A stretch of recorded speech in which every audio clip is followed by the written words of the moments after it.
good, loyal Democrats. It's never going to happen like that. Yeah, it's almost as if they've been like working on making good, loyal Democrats for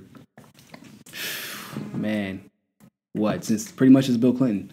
Right. Pretty much as Bill Clinton. Well, no, it goes back farther. I mean, it goes back to McGovern, in my opinion. I mean, I forgot about George McGovern. He's the original Bernie Sanders, down to when he got screwed over. Yeah, down to like the $30 a day or $30 average donation. I mean, he had the same thing. He was beloved as sort of a kind of the same platform, the same sort of willing to speak out against the establishment. And he was undermined by the Democrats. What year was George McGovern? Well, is 68. The nomination was taken from him. He won the delegate count, but they took it from him. Yeah, it was they basically pulled shit at the convention. Same thing they did with Bernie. But then in 72, he got the nomination because there had been the 68 convention was so ugly that he actually. But then they undermined him in the general. And they actually worked against him? Yes, there was an anyone but McGovern campaign. Anyone but McGovern, started by the Democrats after they nominated him. And lo and behold, who was running that campaign in anyone but McGovern? Jimmy Carter.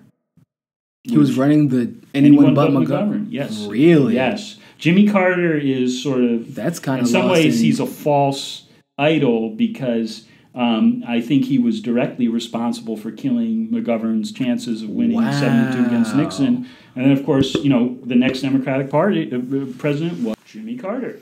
And we think of him as this, progressive, shining light, I guess, in a sea of, puppets. But it's not. I don't think it's true. It's the case. I think there's a lot more to that story. I think the Democrats were... much like with this election, where I think they preferred Trump to Bernie Sanders, I think they preferred Richard Nixon to McGovern. And they did everything they could in the general once they had nominated McGovern at that convention because of what happened in 68. They undermined him in the general, and Nixon won in a historic landslide. So, it's the exact same situation. And that's why we have... Nixon wasn't quite as bad, but he was kind of... That's where we get superdelegates from, is from the McGovern experience. And that was specifically the reason for superdelegates, was to make sure... the guy who fucking created superdelegates, I think Bernie ended up hiring to his fucking campaign. They wanted McGovern to lose big so that they could always say, any progressive that we run is going to lose big. Look at McGovern.